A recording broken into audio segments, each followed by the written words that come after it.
towards the end of, very end, actually, we should definitely finish today, chapter 10 of Tanya. So let's remind ourselves what chapter 10 of Tanya is all about. So we are talking here about the perfectly righteous, who we call the tzaddik. And we explained that within the tzaddik, there are two levels: the absolutely perfect tzaddik, tzaddik gamor, complete tzaddik, who has completely destroyed his evil inclination because of the intensity of his love of God. And therefore, his animal soul is now serving God with his godly soul. Again, complete love of God, therefore complete hatred and despising evil, therefore removing the evil inside of himself completely. He's completely taken away any energy. It has no energy. It has no existence besides what he gives it. He's not given it anything. So it's gone. It's a process. It probably didn't happen overnight, but the evil inclination is gone. And once the evil inclination is gone, the animal soul becomes part of the godly soul. And animal and godly together are racing toward God. That's the perfect tzaddik.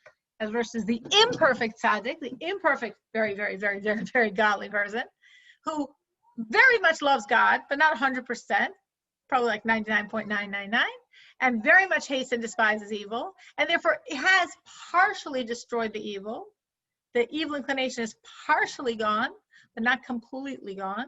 And as long as even a shred of it remains, the animal soul is under the control of that shred of evil and is not in any way helping the godly soul serve God.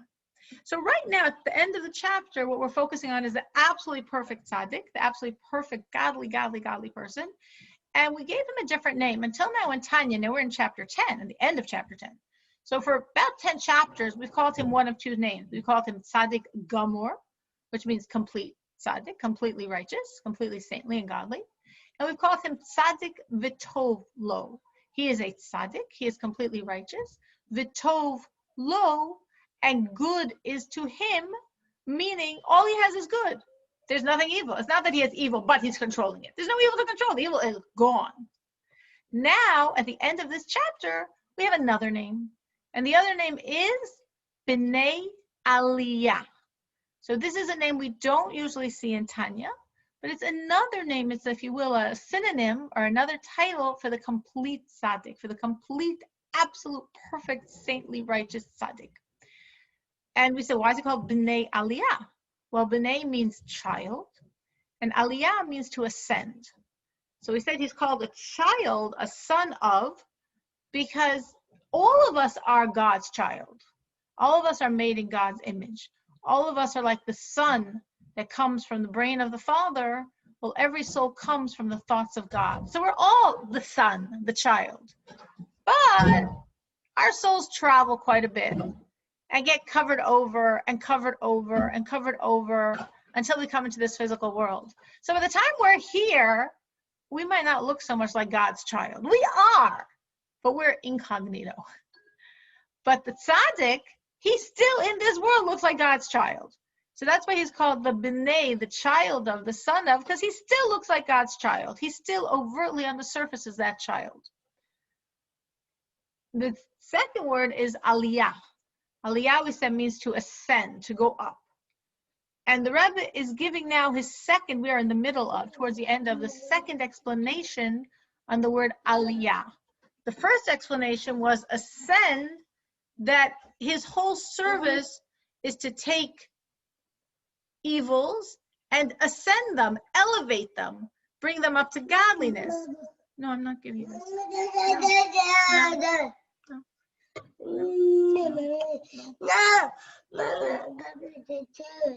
His whole service, again, the evil we said is the evil we call klipas noiga, that which is not in the realm of the godly, but it's not absolutely untouchable evil. It's touchable evil. It's an evil we can actually utilize and elevate. And that's his job. He takes the evil of the dollar bill and he makes it godly. He takes the evil here meaning blockage of God. No. Just 1 second. I'm maybe going to ask Farrell to leave the room. And because I think that's going to be really distracting.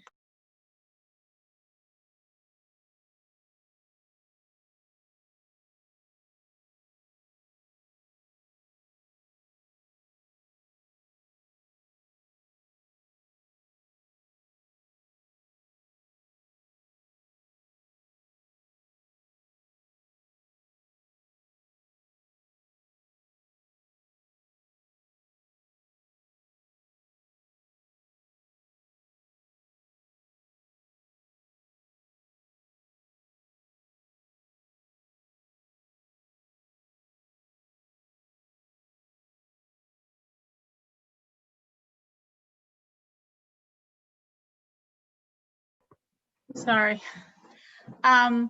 So we said with the term evil is sort of maybe a misnomer in this situation, because we don't think of evil like a dollar bill or a piece of chocolate. That's just the physicality of this world.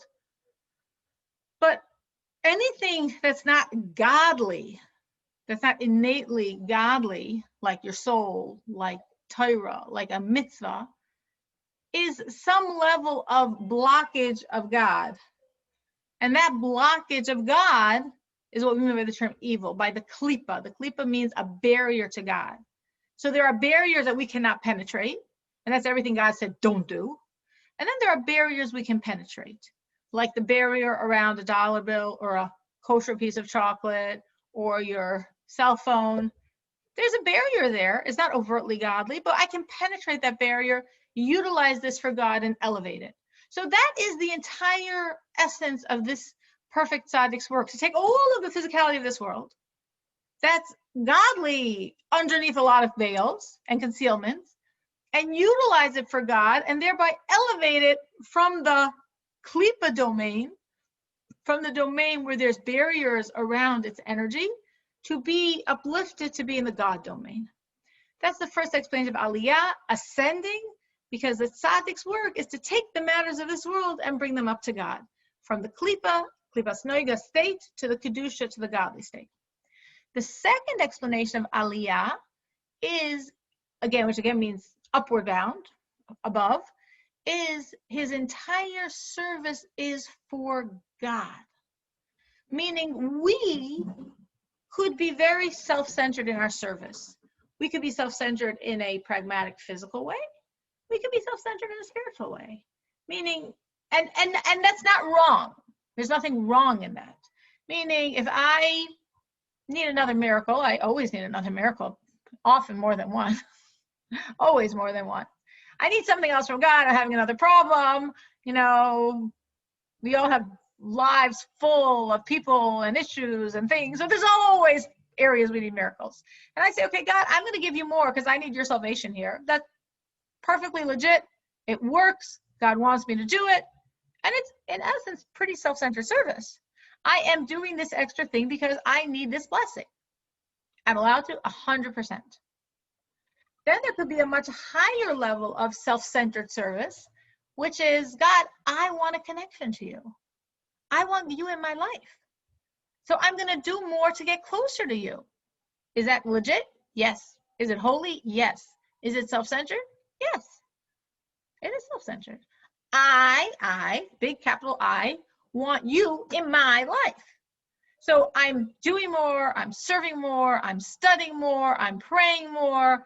I'm trying to make myself as godly as possible, to be open and receptive, to have God and me fused, which is the coolest, most amazing experience.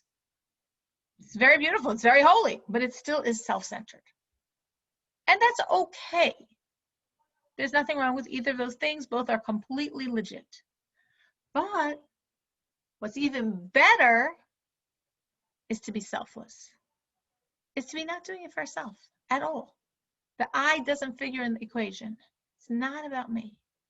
Now, for most of us, it's going to be about me. It's going to be about me on a very physical plane, or it might be about me on a spiritual plane, but it's still going to be about me. By the pure, absolute righteous, by the godly tzaddik who's complete, it's not about him. He doesn't factor in at all. And that's what we said, like when we have these stories of like the tzaddik who's willing to sell his olam haba for money to build a mikveh in a town. It's like not even his own town. He's not even using this mikveh. Like, what is he doing this for? Because what does he care about his olam haba? That's so irrelevant. That's how he's doing what he's doing. Yeah. It's got nothing to do with that. It's all about giving to God, serving God, feeding God, fulfilling what God wants. That's all he's thinking. So we're exactly up to this point where the Rebbe is going to quote a section from the Zohar that expresses this concept of what the tzaddik is doing here, how he's functioning. So we're fairly close to the end of the chapter. Page. We're on the second side of page Tesvav. See, the end of the chapter is in parentheses, and we're like 4 lines above the parentheses. As is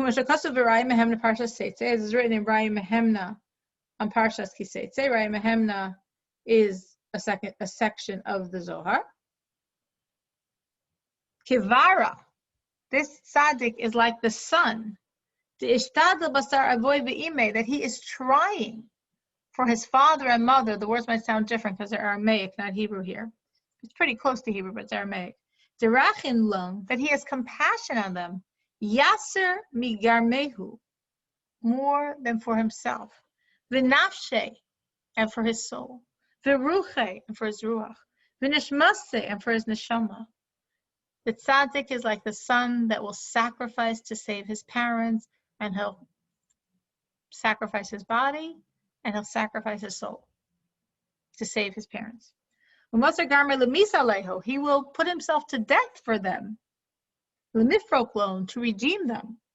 As explained in another place. So if you could think of this analogy, which is quite vivid for us as children and for us as parents, it's something that you can really think about here, that we're saying that this child so much loves his parents that if they are in a state of captivity, he will do anything in the world to free them.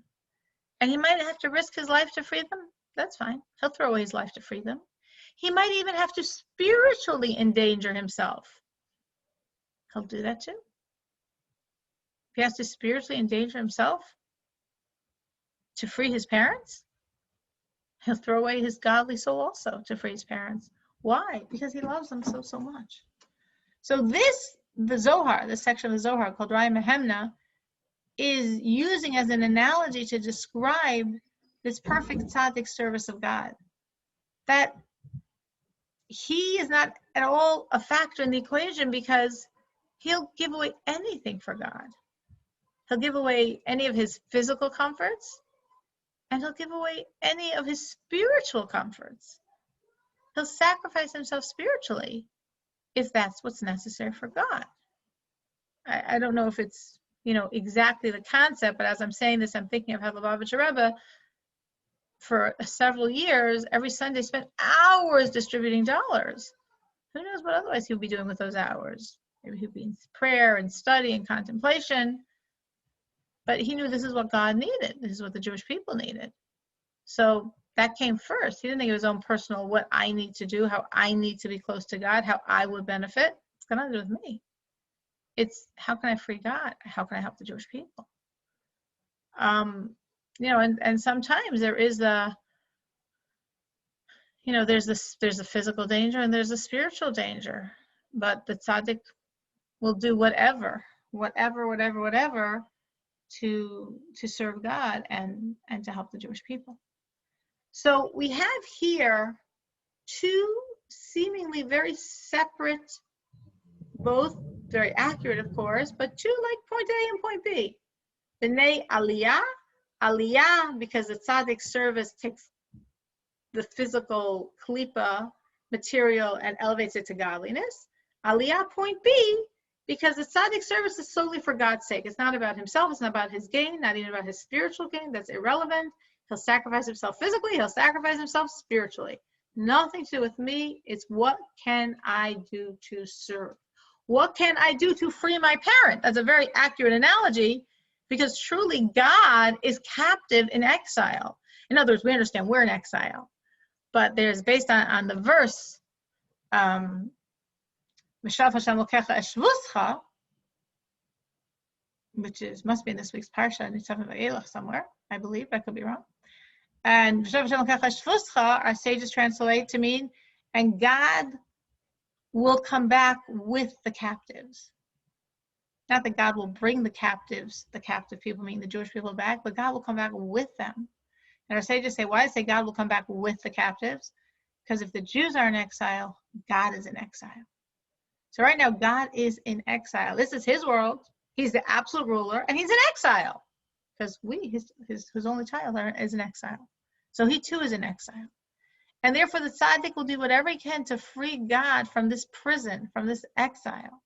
And it doesn't make difference what the cost is. And I mean, there's stories of tzaddikim that gave up their life to bring Mashiach, literally, did very dangerous spiritual pursuits to try to really shake the heavens and force the coming of Mashiach, and lost their lives in the process.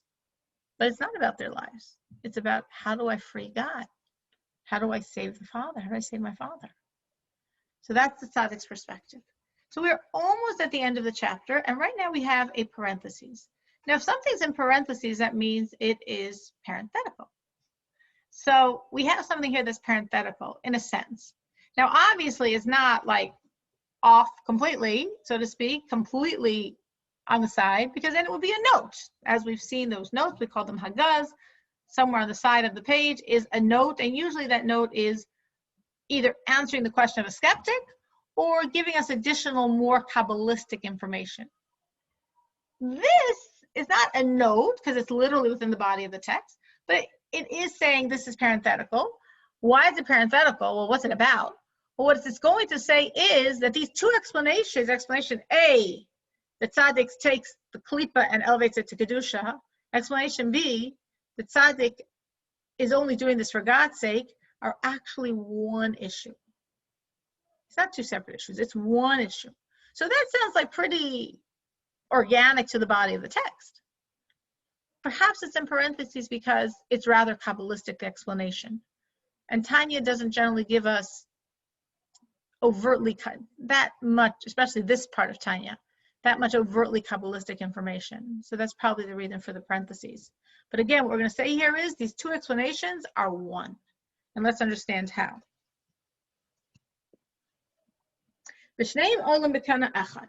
And these two explanations come up on one stalk. That's an expression to mean they're really one issue.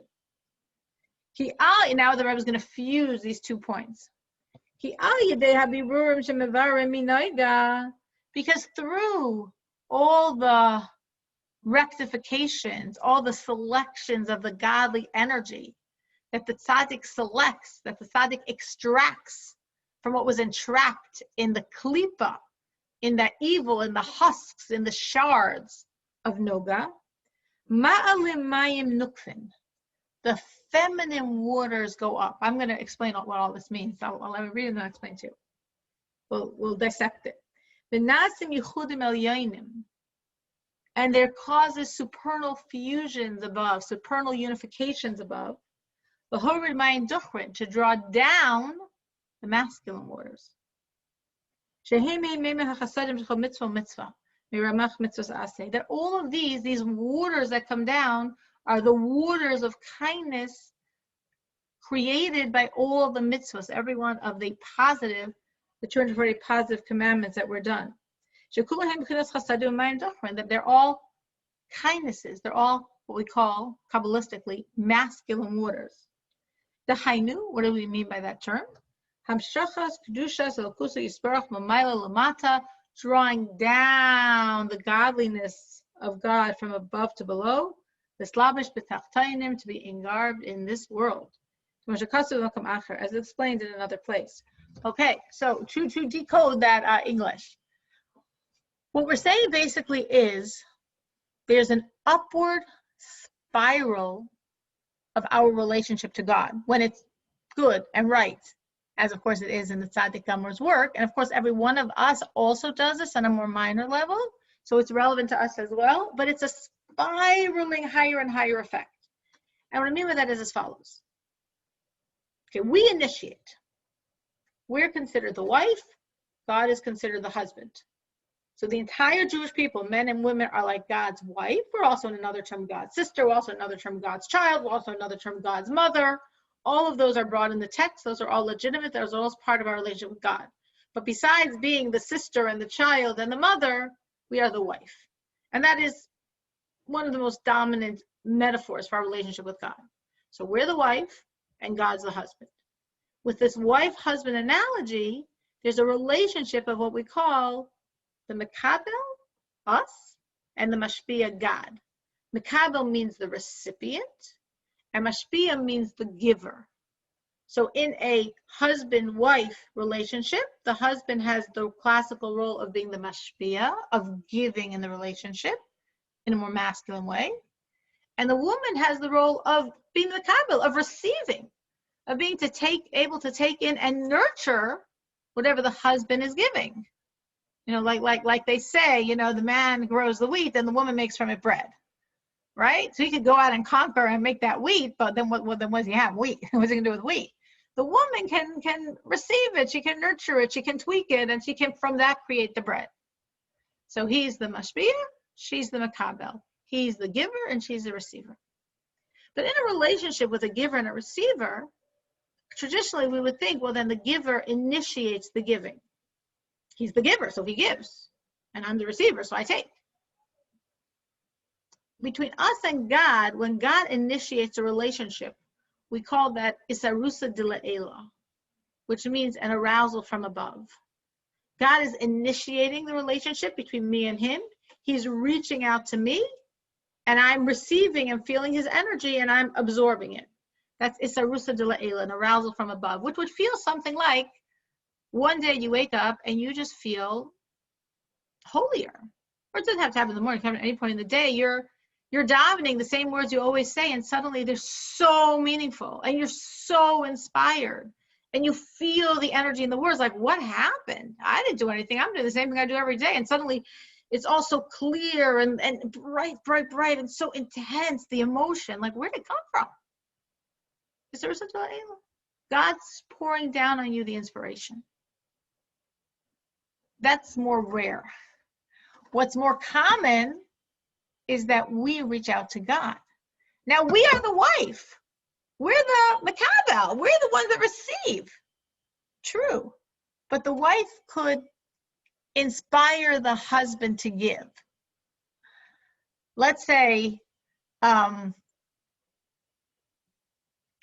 say this example with a couple I was working with. So the husband says to the wife, let's take a walk. You know, it's Shabbos morning. It'd be nice to take a walk this afternoon after the meal. Okay, so he's the mashpia. He's the giver. He's initiating this concept. And the wife says, oh, yeah, that'd be wonderful. She's in the makabel. She's taking it in. She'd love to take a walk with her husband. Great. Okay, the meal's over. Well, the meal's over. Obviously, the only thing her husband wants to do is go to sleep. But the wife says, oh, you remember that walk that you suggested? That would be so nice. And the husband's like sort of being tweaked to be the mashpia and be like, oh, yeah, let's go on the walk. And they go on the walk, and of course they both have a wonderful time. So he was the mashpia. She stayed in her feminine role. She's the makabel. But as the recipient, she was able to inspire the giver to give. She's the receiver, but she's tweaking the giver, inspiring him to give. And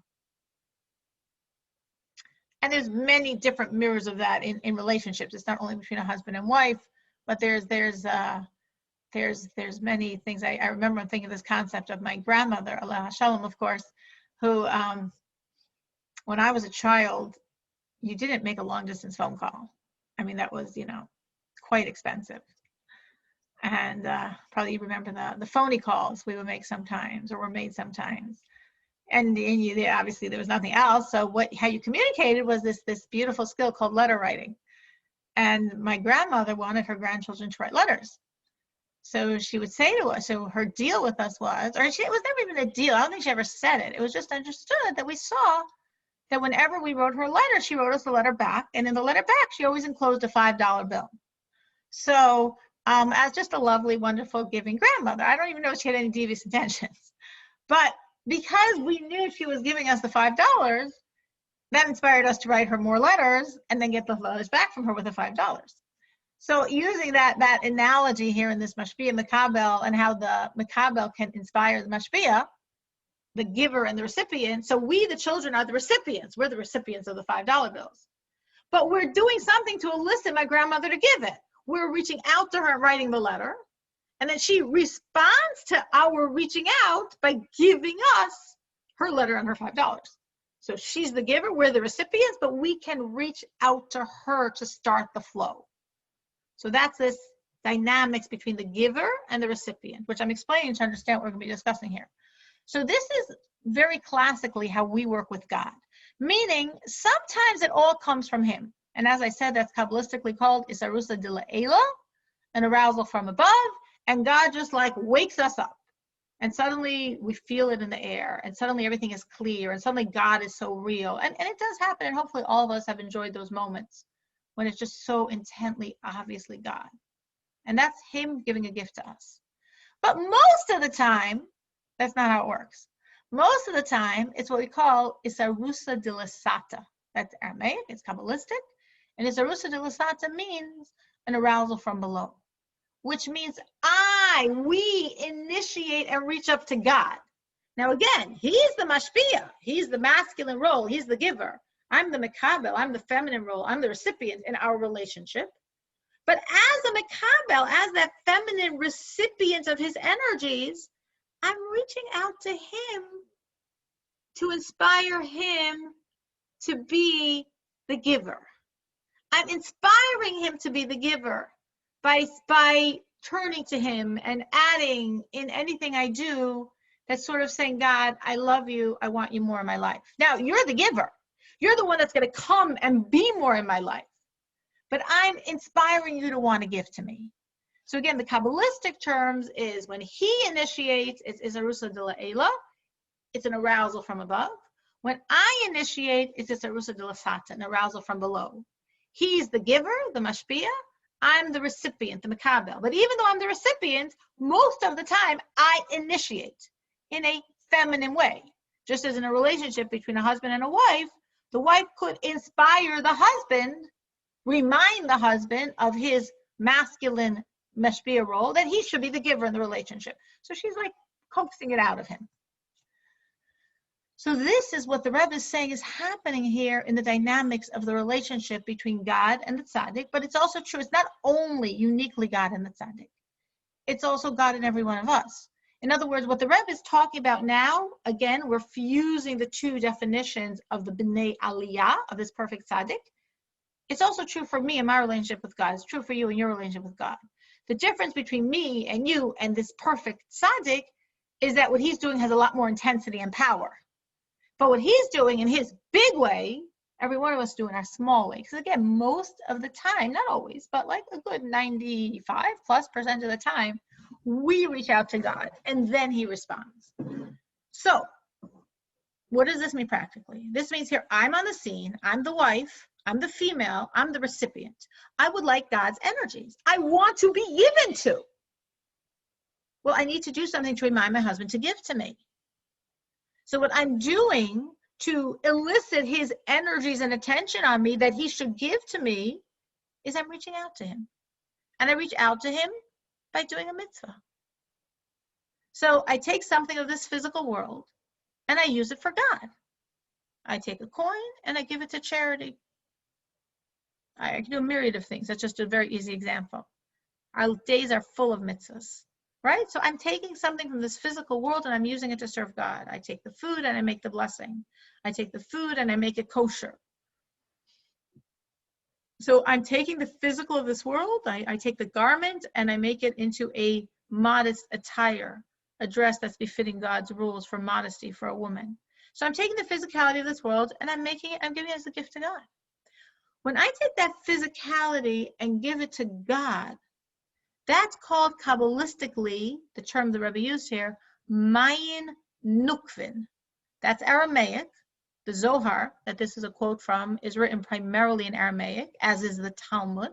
That was the language of the people then. It's very close to Lashon HaKodesh, the godly Hebrew tongue, but it's not exactly it. So Mayin Nukvin means feminine waters. Why is what I'm doing being called, why is me doing a mitzvah? Why am I taking a coin and putting it in the charity box? Why is me taking this piece of cloth and sewing it into a modest dress instead of an immodest one? Why is that called feminine waters? It's called, so we have two words here. We have the word feminine and we have the word waters. It's called feminine waters because I'm me in the female role. Remember, I'm the female in the relationship. God's the male, I'm the female. He's the mashpia, he's the giver, I'm the mekabel, I'm the recipient. He's the husband, I'm the wife. This applies for every single Jew, man and woman. We're all the female in the relationship to God. So anything any Jew does is the feminine initiative. It's us in our feminine role reaching out to the masculine, reaching out to God to elicit his desire to be my husband, to be my spouse, and to give to me. So it's called feminine for that reason. It's called waters, feminine waters, because water is the analogy for kindness. Just as water flows down, so too is kindness, this downward flow, this giving energy. So it's a kindness here. It's a water, because I'm doing something now kind to God. I'm giving God a gift. Here's God. He's a creator. He's all powerful. But I can give him gifts. Because there was this piece of this physical world. There was this pen created, I don't know when. It's been sitting in my cabinet for quite a while. So I don't know when this pen was born. But however many years it came into existence, it's a piece of plastic. And I give this to God now. Because I'm using it to write Torah thoughts. I'm using it to record Torah concepts. I'm using it to do a mitzvah. I'm using it right now as an analogy in a Tanya class to make the concepts of Torah clearer. So this piece of plastic I just gave as a gift to God. Now again, you could say God had the plastic before I did anything to it. He did, but then it was encloaked in klipa. It was encloaked in a husk, in a barrier where its energy was not apparent, where the godliness was very murky behind those levels and husks, those layers, those peels, those shells. Sorry, that's a better word for it. The shells that were barricading the godly energy. But when I take this pen and I use it to serve God, because I'm writing in it Torah thoughts, because I'm using it as an analogy for a Torah class, because I'm using it to write down information that I'm going to do mitzvahs with. So I am elevating the pen from the realm of klipas noiga. It's noiga, it's permissible, but it's a klipa. It's in the realm of the other side. It's not innately godly. And I'm giving God a gift. I just gave him a gift because now this pen ascended to the realm of godliness. The klipa has fallen away and the godly energy is strengthened and shining. I don't see a thing, but that's what's literally happening. And of course, by Mashiach, we will literally see when I look at this pen, what will be apparent as a godly energy. But now it's also apparent to God and to all spiritual entities. We're a bit blinded, but it's apparent. So I took the pen that was in the realm of klipa and I used it to serve God, thereby giving God a gift. Because now this pen is part of the realm of godliness. So I initiated in the relationship with God. I gave him something. I reached out to him. But as a female, I'm reaching out, so he should give me. He's the initiator. He's the masculine. He's the giver. But I want him to give, so I'm reminding him of my existence that he should give to me. Rachel, did you have a question? Yes, please. I wanted to ask, so at this stage, it looks like I am a giver, or tzaddik is a giver, and God is a receiver. Absolutely. And that's why I spent a long time trying to explain this giver-recipient analogy in a husband and a wife, to try to explain that concept of like, when the wife says to her husband, oh, it'd be so nice if we went on that walk, she's reminding him to be the giver, right? He's the giver. He's going to take the two of them on the walk. But she's reminding him to be the giver. She's saying, oh, it'd be so nice if we did this together. It's so nice that you offered to go on the walk. Really, at this moment, all he wants to do is go into a bed. But she's like reminding him that you really want to take a walk with me. She's using her feminine skills to remind him, to pull out of him to be the giver, right? I mean, that was just one example. I'm sure everyone else could give examples of this concept of how we nurture our husbands to be givers. Oh, it's always so nice when you learn with the children and it gives them so much. It makes them so happy in their learning. And we're reminding them to be the givers and to sit down with the child and learn with him. He's going to be the giver. He's going to do it, but I'm coaxing it out of him. I'm pulling out of him and giving him the words he needs to remember to be in that masculine role. So that is what Kabbalah is saying. That concept, Kabbalah is saying, is what happens when I give this pen to God. I'm giving him a gift. That's what we call it water. It's feminine waters. It's waters, because waters is kindness. I am doing a kindness with God right now. But I'm doing the kindness with God, which enables God to respond and be in his role and give the kindness to me. And that's why the Kabbalah, as we just read here, speaks of the feminine waters, which are eliciting the response from God, which is the masculine waters. Again, feminine, me, the initiator in a feminine way. God, masculine. He's the giver in the relationship. He's God. He's the giver. I'm the female. I'm the receiver. He's the giver. But both of us are waters. I'm feminine waters and masculine waters, because both of us are giving kindness to each other. I'm giving God a gift that enables him to respond and give me a gift. And when he responds and gives me a gift, that gives me the energy to give him another gift. And when I give him this other gift, then he can respond and give me an even bigger gift. Imagine this as a beautiful cycle in a marriage. It sounds really, really good. So what's the gift that we're giving God technically here? Every time we utilize a physical for him, we're saying there's the gift that the physical is being extracted from being under the control of the forces of evil, called klipa, and moved to the God's domain. What's happening at that moment, when that happens, is there's now a synergy. There's a fusion of two parts of God's energy that were sort of splintered. Deliberate design. I mean, God set up this whole situation. And those two parts we call in Hebrew Shechina as the lower part and HaKadosh Baruch Hu in the higher part. In the Aramaic, as it's referred to in the Zohar and Kabbalistic texts, the same words in Aramaic, Shechinte and Kodesh Baruch Hu. So God split himself so we could put the pieces back together. He split himself. He did it. He did it to himself. But why did he split himself? He wants to be one. We all have a need to be one because he has a need to be one. So why did he split himself? So a Jew has the ability to put the pieces back together. So God, in a sense, again, obviously we're making these very abstruse concepts simplistic here, but God, in a sense, splintered himself into two levels: a lower level called Shechina, a higher level called HaKadosh Baruch Hu. And when the Jew takes the pen and uses it to serve God, and therefore removes the pen from the barriers of Klipa and elevates the energy to the godliness, Shechina and Kodesh Baruch Hu just came together. There's a piece of Shechina and a piece of HaKadosh Baruch Hu that just fused as I'm using this pen to serve God. Now, whenever there's a fusion, just think of it like in a male-female concept, from the fusion, from the intimacy, there's the potential for the child to come forth. From the fusion of these pieces of God comes forth a new energy. And that new energy, the child of this fusion of Shekhinah and HaKadosh Baruch Hu, comes back down into our world. And where does that energy go?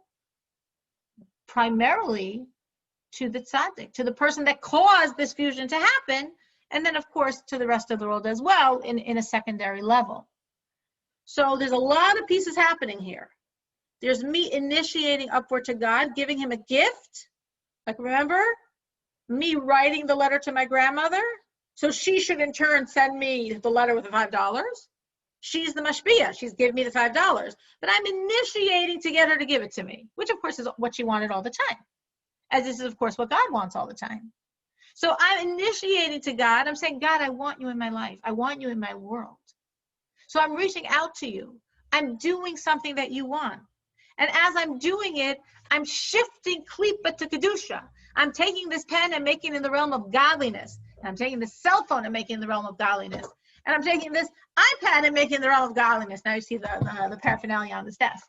I'm taking all this stuff and moving it to godliness. I'm using it to serve God. And as each of these pieces of klipa become disencumbered from the klipa, and what's shining is the energy that was inside them the whole time, God's energy, and now it's released and flying upward, this causes above a fusion of the pieces of God. The lower piece and the higher piece now can get together. The tiny piece that was connected to the cell phone and the tiny piece that was connected to the pen comes together. And from this fusion comes forth a new energy. a product, a child. That's a new godliness that's now entering the world, and most specifically is going to me. When I get this new godliness, what do I feel? I'm so empowered. I'm so energized. I'm so close to God. You know what that inspires me to do? Even more. So I do even more. I move from the pen to the cell phone. I move from the cell phone to the iPad. And as I'm doing even more pieces of the physicality get disencumbered from the klipa and elevate to kedusha, which means more pieces of a kadosh baruch hu and shechina comes together, which means more godliness comes down to this world and comes to me and gives me more energy to do more. So then I reach for the iPad and I use that to serve God. And again, it happens. And that's the amazing, beautiful spiral, higher and higher and higher in our relationship to God. I'm giving for him to be able to give back more because of this fusion of his energies that came together, and this new product comes down. Again, we're calling Kabbalistically the Mayin Duchrin, the masculine waters. It's masculine. God's the mashpia. He's the husband. He's the giver. And it's waters because it's flowing down kindness. And as I receive it, just again, I'm even more in love with my husband and I want to give him more. And when I reach out and give him more in my feminine way, he's even more in love with his wife and he wants to give her more. And when he gives her more, she's even more in love with her husband and want to give him more. And that's the spiral of the relationship. I'm going to now reread the words because there was a lot of concepts here. And I'll probably just reread them in the English to make it simpler. I'll just read it straight in the English. And I want you to listen and tell me now if these words make sense. Because if there's a piece that's still missing, I'd like you to let me know, because I did, sometimes you really wish you had a blackboard when you teach, especially if you're a teacher. But here,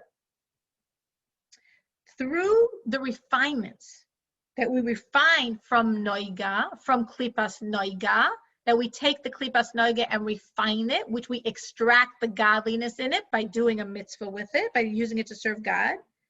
It has elevated the feminine waters. Me, I'm the female. I'm God's female. I'm the recipient, and it's waters because I'm giving God a gift. It's a kindness. And there become supernal fusions above. Remember the fusion of HaKadosh Baruch Hu and Shechina, the fusion of the two parts of God that now can come together as more God's energy is released in this world. L'hoirid mayin duchrin, which causes a descent of the masculine waters.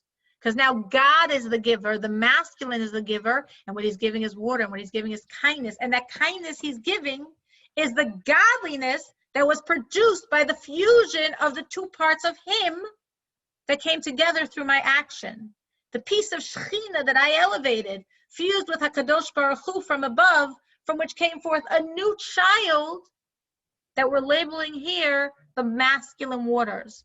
A new energy of God's kindness, a new flow of water into this world from a masculine source, from the mashpia, the giver, the ultimate giver, from God. And these are the waters of kindness that are in every one of the commandments, that all of them are considered kindnesses and masculine waters. Every mitzvah is in a sense a feminine water and a masculine water. It's a feminine water because I do the mitzvah and give it to God and cause this fusion of God. It's a masculine water, the Rebbe is saying, because from every mitzvah comes forth a flow of new energy to me.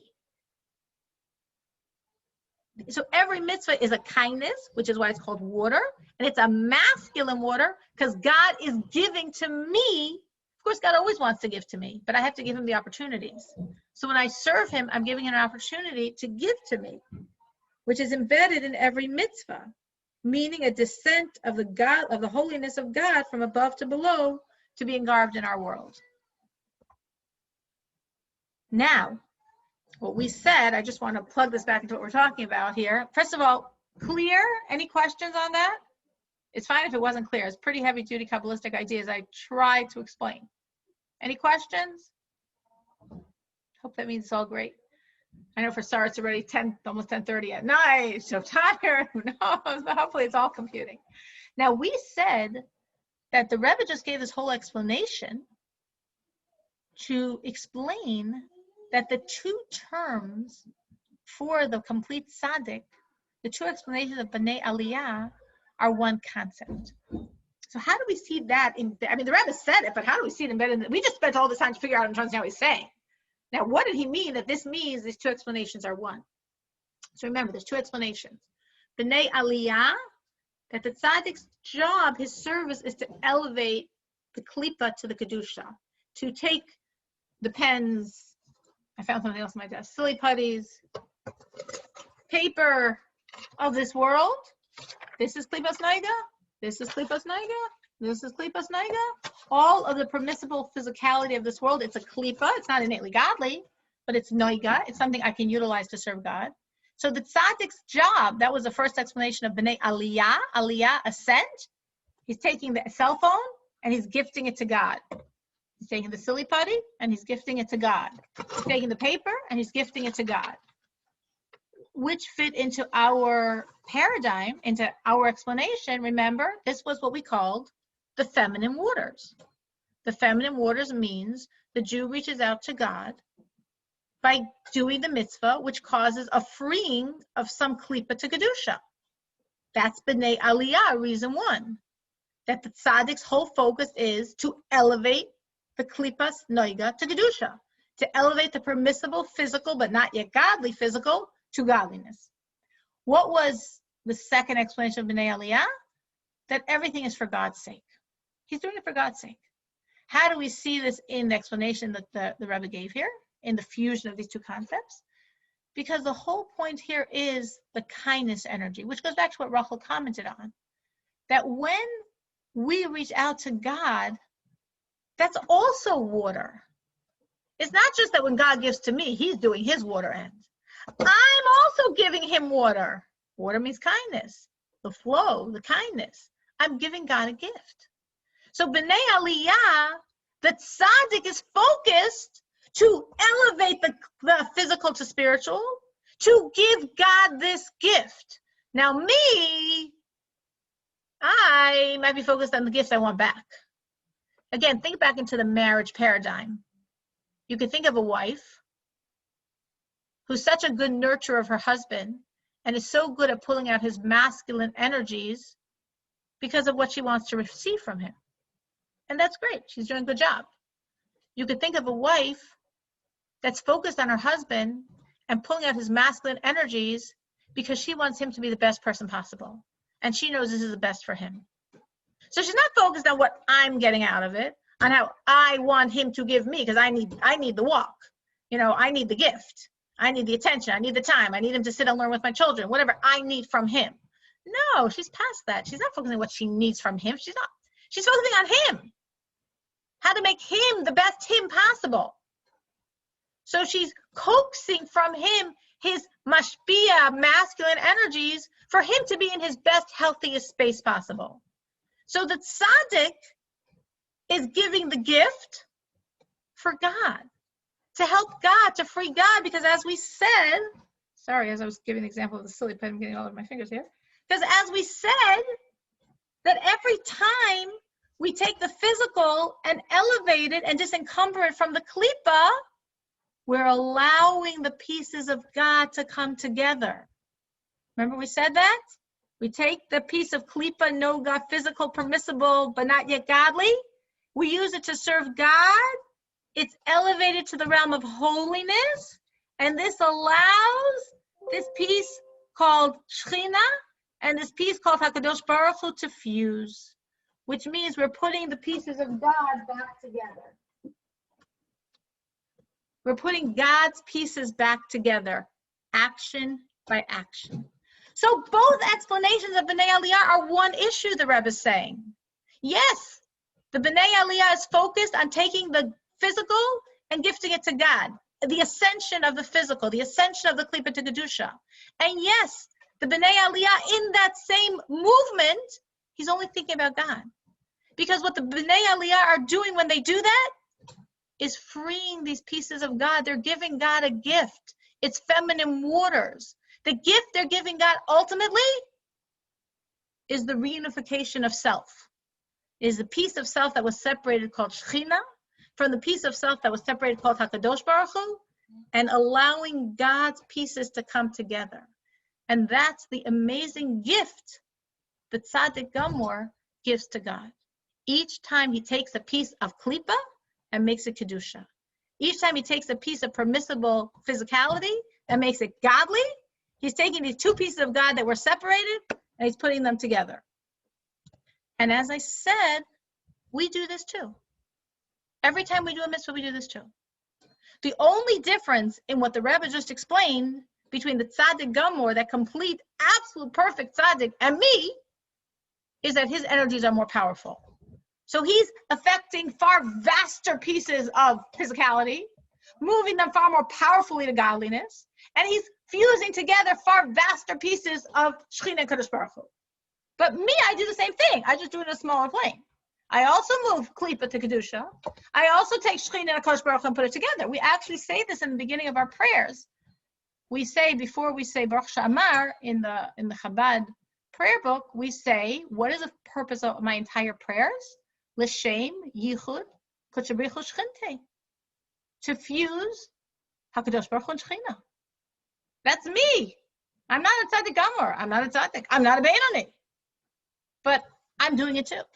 So what the Rebbe is describing by the tzaddik is happening for each one of us when we serve God, which is a very, very beautiful thing to keep in mind and to inspire us to do more, and to keep in mind as we're doing it, is that we are literally giving God here a gift of taking the pieces of himself and putting them back together. And that's what happens each mitzvah. And of course, because of that, God's energies are now released and comes into this world, which gives me the energy to give God more. Any questions? I know it was a little complex, but I tried to make it clear. I hope it came across. Any questions on any of this? Okay, with this we finish the class and we finish the chapter. So we just with this finished chapter 10, which means next week we get to talk about the Rasha. That doesn't sound like a very happy topic, but we'll explain as well what we mean by that. Does someone have something to share of something they would like to thank God for that happened over the week? It's always good, the Rebbe says, to share the miracles. It's a process of opening ourselves up to more. The more we publicly acknowledge the gifts, the more God gives us more. And the Rebbe says it's a work to bring Mashiach. As we acknowledge God's kindnesses, this creates the flow of God's kindness. This creates the flow of Mashiach in this world. I'll say.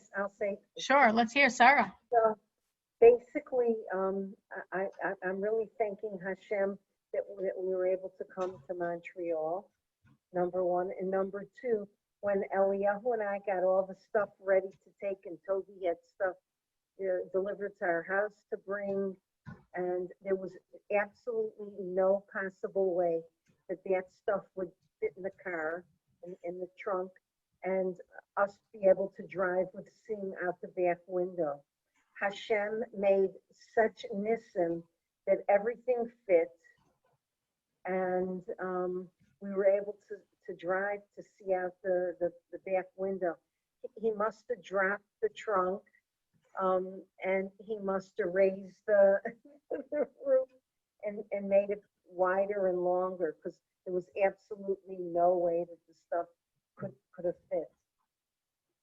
This is because Toby ordered all these things to your house because it's better for her to go to you than to go to Canada? We were also traveling.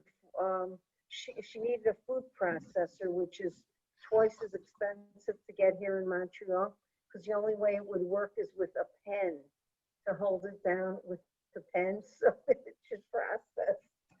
So yeah, so just a bunch of different. We needed to take stuff too. Well, you'll have an easier ride on the way home because it's all being left in Montreal. Yeah, a lot of it, but it really, I for like 3 days, all I could say is, I can't believe we got here, and I can't believe that the stuff fit. So it's very like mundane. It's not so special, spiritual, but it turned into like a spiritual thing for me. And that's our job, to look at the mundane and see how there's nothing that's mundane, how it's all the hand of God. Yeah, it's true. It really is, It sounds like it. It definitely sounds like it. I could totally relate. How long was the trip? Actually, the ways, don't trust anything, only Hashem in the Rebbe, because ways, I drove us out of Chicago and then Eliyahu took over and I fell asleep. I hadn't slept much the night before. And I see that we're rerouted toward the Canadian border and we really wanted to cross through Syracuse. So we like panicked because then we wouldn't get to Syracuse till like 1 in the morning. It was just like a goofy thing that happened. So we called to ask Sruli. He's really good with these things. He called the supervisor at the border, and they said if you have to stay over someplace, stay over.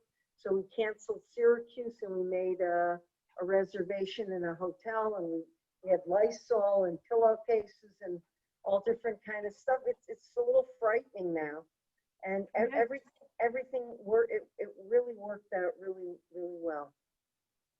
Wow.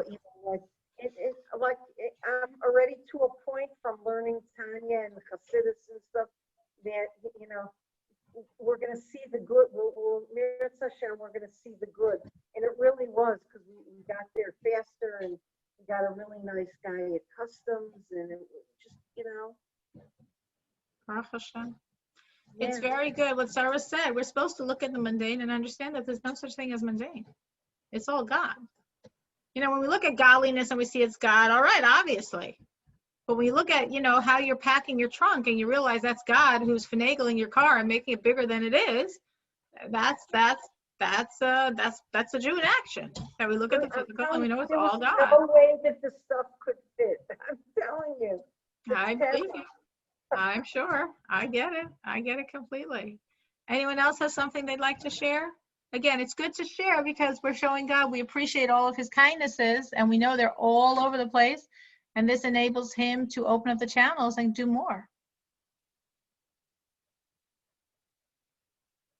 Doesn't have to be as exciting a story as Sarah's. Dottie? Yeah. So anyway, I want to ask if Sarah unloaded all of her stuff already. It's not in the car anymore. The kids got it. Do the kids get all the stuff? Sarah, did all the stuff get unloaded and everyone grabbed all the goods? No, well, we brought it here, and then when Sruli would bring when he brought Shabbos, and Toby sends us dinner here because it's not kosher. We're doing the best. We put plastic tablecloths and foil in the. It's creepy when when it's not. So basically, they took the stuff. Good. I'm asking because a friend of mine took a carload of stuff and they left it overnight. In the morning, it was all gone. Somebody broke. Oh, by the hotel, yeah. We have a green blanket that you gave from Peter a long time ago, and we use that in the car. It's our mazel blanket. We covered up the stuff. We took in like our computers and obviously tefillin and all that stuff. And we parked it in a place where it was light and stuff like that. Good. I'm glad. It was like a decent section in Toronto. It wasn't like, the Lawndale area in Chicago. Okay, good. I'm so glad. Sure. So here's my miracle. I have a little miracle. So for a long time, I've had a hard time sleeping, and I never get enough sleep. And I don't know why I couldn't sleep. And I'm older, and it's not good when you can't sleep and you're older. So Hashem made a miracle, and I decided I'm going to use a heavy blanket instead of a lighter blanket. And I realized I've been so cold. That's why I've been able to sleep, because I'm cold. Because the blanket I've been using was so light that I couldn't sleep because I was freezing. So since Hashem made a miracle that I should have a heavier blanket, it's a very heavy blanket, I'm now able to sleep and have a good sleep. Because for many months. And I thought, well, maybe it was the COVID, you're worried, you're upset. No, I was freezing because I didn't have a proper blanket. So now when I go to sleep, I thank Hashem that I'm able to sleep and that he allowed me to figure out that I needed a heavier blanket. I know it's not a little machine, but to be able to sleep, to actually sleep is a great thing. When you can't, it absolutely is. It is. I agree. When you can actually get a sleep, when it's like you're up till 2, 3, 4 in the morning because you can't sleep, but then you're able to. Oh my gosh, it's a gift, a gift. It could be the warmth, and Dottie, it could also be that your body needed the tactile pressure. Like they have that. They have. I know they have for some children. They have weighted blankets. I have one. Someone gave it to me for Beryl. He never needed it. But there's a lot of children like sensory. It's just a need to have that, literally a weight on you, like to put your body in. So your body should know where it is in space, so to speak. I forget the technical term for it, but it's something along those lines, and it really like grounds your body, and your body needs that like input. That's what happened. Thank you. Yes. And that's beautiful. I think that's a miracle. It is a miracle. I can 1, 2, 3 in the morning, and then grab you the next day. It's a whole new world when you have enough sleep. I'm telling you, it was a gift. It was such a gift that Hashem decided, okay, this girl's, she suffered enough. Now we're going to bring out the blanket. So that's really, I'm so grateful. That is beautiful. Thanks for letting me share that. Thank you. Thank you. Anyone else have something they'd like to share?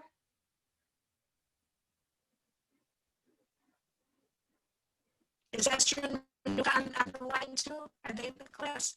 Esther, and no, Esther's not on tonight. No, she didn't get on tonight. Because they called me and said, I went to the class last week. They called me because I told them, I said, Esther, Dad, let's start on the class again. So she started going. And then the new question, dear friend, and she said, where were you, Dottie? And then you showed up and she didn't. So you could call her now. You could say, where were you, Esther? I was there. Where were you? I was there. I showed up. I think, what Sarah says, in every little detail, seeing God's hand. And just, I had a lot of things that happened this week. I'll just share one. Many like little things, but you just feel God's being there with you. So this is a real little thing, but I really felt God's hand. Trying to make a not very interesting and complicated story simple, but I had ordered months ago on Amazon 2 things for my son. My son wanted 2 things. I ordered it. I was using my son Mendel's Prime account. He has a Prime Amazon account where there's like 50 people on it because like all of his wife's side and all of my kids, we're all on this one Amazon. It's illegal. You're allowed to do it. We're all on this one Amazon account. Which sometimes you have to be very careful that it's going to go to the right address and the right credit card is paying for it every time. I like cross-check 5 times which address it's going to, which credit card. Okay, but it's worth, whatever. So somehow when I made this order, I don't know if I goofed or Amazon goofed. I didn't order twice, but they goofed and they doubled the order. They sent the 2 items to me and they sent the 2 items to my daughter-in-law's parents in Colorado. And they charged me twice for it, of course. And what could I do? The only thing I could do, very simple, is return it. But I couldn't return the items in Colorado. My son Mendy was going to go to Colorado for his sister-in-law's wedding. And unfortunately, obviously with everything flying with the wedding, the items got lost. So I was like, okay, kapara. It wasn't so much money. The 2 items in total were probably like $25. All right, whatever. In the meanwhile, the 2 items came to me and they both were no good. And I, of course, being very responsible, promptly the next day returned them because I know what happens if these items sit around your house. They get lost or they get ruined, whatever. So the next day I go and I return them. And I remember I had to return each one to a different store. It was sort of annoying. One had to go to Kohl's, one went to the UPS store. Okay. Much later, and I know the 2 items in Colorado, they were supposed to return. They got lost. Oh, well, kapara, $25. Much later, I was cross-checking my credit card and I'm like, hey, I returned 2 items, but only 1 was credited. Okay. I call Amazon. There's a whole long, wait. The middle of the night is when I call, so I have no wait online then. Right away they answer, but I I explained the whole story, and he looks, he says, oh yeah, it's in the warehouse. Somehow it wasn't connected to your account. No problem, you're getting credited. I'm like, great. I sort of vaguely mentioned to him the 2 items in Colorado, whatever. I mean, like, you know, whatever's fault it was, they got lost, so nothing to do about it. Okay, fine. And then I forget about it because I called and he said he was crediting it. Let's go forward a month or two. I'm looking at because of some other returns I made to check if that went on, I was like checking for this item. I'm like, hey, never went on. They never credited me. So I call again, feeling stupid that I'm wasting a second call on an $18 item, but whatever. And so I call a second time and I say the whole story again. And the lady says, oh, I'm so sorry. I see. Yeah, I don't know why. Don't worry. I'm putting it through. I'm like, okay, good. Thank you. I also forget about it, but now I didn't forget about it as long. So I checked maybe like 2 weeks later. It's still not credited. So I'm like, am I going to call a third time for $18 item? You know, but I'm like, yes. I mean, I returned it. I was legitimate. Like, you know, obviously give me back my money. So I called a third time. Today's Tuesday. So this was Sunday night. It was late Sunday night. You could call 24 hours Amazon. So I utilized those abilities. So it was really late and I was really tired. I'm like, really going to call a third time? And I'm like, you know what? I'm going to call. I said, if it doesn't work this time, okay, but I'm going to call a third time. So I call and I pour my whole story out to the lady. This is the third time I'm calling. I'm legitimate. I returned it the next day. Da, da, da, da, da, da, da, da, da, da, da. She says, okay, don't worry. I'm going to take care of you. And I also mentioned the 2 items in Colorado that I said, it's not my, you know, whatever. I mean, I'm not asking for whatever. If you can do something about it, you can, but whatever. Okay, I'm waiting. And she says, okay, I took care of the whole thing for you. And we're crediting you for all 4 items. And we're giving you back $59.99.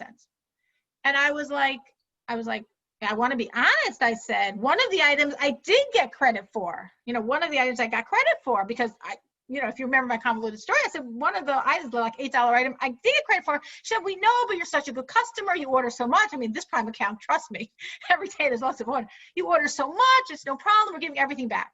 Okay, I'm tired. It's probably 3 or 4 in the morning. And I get off the phone and I'm like, $59? I don't think it wasn't anywhere near $59. Like each one was $25. It still doesn't, 50, tax, whatever. It's Prime, there's no shipping. It didn't really compute that would be $59.99. I was like, okay, I guess it was. Like, I don't know, whatever. I'm not gonna waste my brain space over it. It was so nice. And I was so grateful to Hashem that I said, are you a manager? She said, no, I'm not a manager, but I got permission from my manager and you're such a wonderful customer and we feel so bad you went through all this and we're just crediting you for all 4 items. But she did say something a little weird. She said, but I can't put it on that credit card.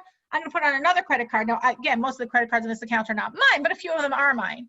So I'm like, are you putting it on the 4217? She said, yeah. I said, okay, perfect. That's mine. Good. I said a few times, yeah, that's a credit card. I'm like, okay, good, because that's mine. Some of the credit cards aren't mine. Fine. So it was so nice of her. And afterwards, I was like, I don't think it was $59.99. Like, I couldn't see how that added up, but all right, fine, whatever. Last night, that was Sunday night. Monday night, we get another email from Amazon.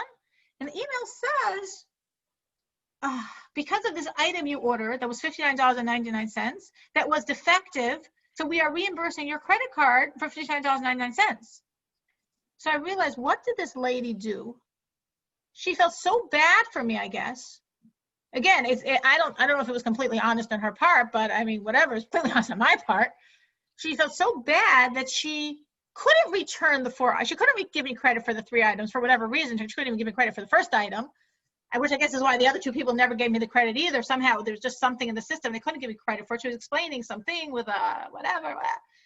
There was some problem. She was trying to think in her head, I guess this is what happened. How can I give this lady back credit? She's an honest lady. I feel bad for her.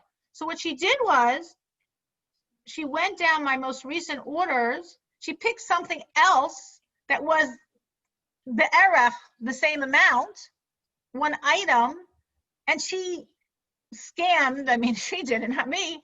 She gave me credit for that item. And I was like, I was so blown away. I was just so blown away because, I mean, this is obviously a woman. I didn't share my name. She didn't share her name. Like, it's not my friend. And she totally, you know, totally did. I mean, I was being completely honest. She like, why in the world did she do that? Like, I was like, why in the world did she do that for me? You know, like, and she felt so bad, and she wanted to give me credit both for the 2 items in Colorado and for this item that for some reason I'm calling the 3rd time, and for some technical reason they can't give me credit for. They all know I returned it, but there's some glitch in the system. They can't give me credit for it. And this is how she found a way to do it. And I was just thinking, like, it's such an unusual kindness for someone to do just randomly. And I really felt like, you know, obviously people are tools. This comes from Hashem. So I just felt very strongly, you know, the gratitude for the kindness. Just that I felt very strongly the kindness in that. And I felt like Hashem was showing me, like, I'm taking care of you. Even in these details, I'm taking care of you. No, you should never have gotten back the money for the Colorado orders. Even this one, for some strange reason, you was glitched up and you couldn't get back the money for. I know it's not a lot of money, but I want to show you I'm taking care of you. So we got reimbursed for the mess up they did in Colorado. We got reimbursed for both of the items here, including the one I already returned and got reimbursed for. And the $59.99 taka is about $10 more than anyway I should have been reimbursed. And it was just, I don't know, I just felt like, okay, Hashem, you're in every detail. Thank you for showing me that you're taking good care of me. So we should always merit to feel that and to see that Hashem's taking good care of us. And just very quickly to end Nitzavim Vayelech this week. We are coming toward Rosh Hashanah. This is the last Shabbos of the year. Ready or not, here comes the new year, a better year, a good year, the year of Mashiach. So the Rebbe said in 1990, on Shabbos Parshas Nitzavim Vayelech, that we see in this year of miracles that all the signs of our sages were fulfilled, including the sign it says in the Yalkut Shimoni. The Yalkut Shimoni is an ancient midrashic text, prophecies. The year that the King Mashiach will be revealed, all the nations of the world will incite each other. The Rebbe here was referencing this to the Gulf War. The king of Persia will incite the king of Arabia. The king of Arabia will go to Aram, Ram meaning high, which was taken as an allusion to America, to take advice. All of the nations are terrified. Everyone's in a state of confusion. And God says to the Jews, my children, my son, do not be scared. Everything I'm doing, and like we could call this Corona, we could call this riots, everything I'm doing only for your sake. Don't be scared. The time of your redemption has arrived. And the Medrash continues, at the time when the King Mashiach will stand on the roof of the temple, the roof of the Beis HaMikdash, and he'll tell the Jewish people, humble ones, the time of redemption has arrived. Which the Rebbe explained that the roof of the temple doesn't mean the temple in Jerusalem, because obviously if there's a temple built in Jerusalem and you have King Mashiach standing on the temple in Jerusalem, the Jews are not going to be scared. That's called the days of Mashiach. So what does this mean that the King Mashiach is standing on the rooftop of the temple and the Jews are still scared? So he has to tell them, don't fear, don't stress. This is all for your sake. Mashiach's coming. I'm Mashiach, but I'm telling you, Mashiach's coming. So the Rebbe says the roof of the temple means the temple in exile. Because from the destruction of the temple, from when the temple was destroyed, it went into exile. And in each successive generation, the temple in exile is the place of study and prayer of the leader of the generation, which the Rebbe explained very clearly and explicitly says in this talk that in our generation, that is 770 Eastern Parkway, the place of study and prayer of the Rebbe. Of course, the Rebbe doesn't say himself, the Rebbe says of the previous Rebbe. That's the temple in exile. So King Mashiach standing on the roof of the temple means the Rebbe talking from 770 and telling us, don't stress, don't fear. Events in the world seem quite terrifying. Don't fear. God is orchestrating the entire deal. It's all for our sake. It's all to bring redemption. This was true with the Gulf War. This is true with Corona. This is true with the riot. They printed that. I remember having it with a magnet on my refrigerator in Skokie. I specifically remember having that paper from that exactly on my refrigerator. And the words still resonate today. As we look at current events, the words still resonate. Don't be scared. Don't be scared. Don't be scared. Everything is orchestrated by God. Everything is to bring Mashiach. Okay, should be a wonderful week. Rachel, did you want to say something? No. Oh, okay. I just saw you. The yellow went around your face. Okay, No, have a wonderful week. I just Thank you so much. say bye to you. Thank you. Thank you. Thank Thank you. Thank you. Thank you. Thank you. so Good much. night. Bye, Good night, Cassandra. Donnie. I'm so glad you made it. Make sure to tell Esther Malama that you were there. Oh, thank you. Thanks a million. Thank you. Thank you. And sleep well tonight. Good night. Thanks. And enjoy. Thank you. Sarah, enjoy Montreal. Enjoy being with the 8 o'clock. When are you getting to see them? When is your quarantine over, Sarah, and you'll get to see them? You just can't hear me. Hopefully soon. Hopefully soon. I'm sure you're really waiting for that day. Sarah's such a wonderful bubby, right? Ultimate bubby. Good night. Bye. Yes, I- Good night.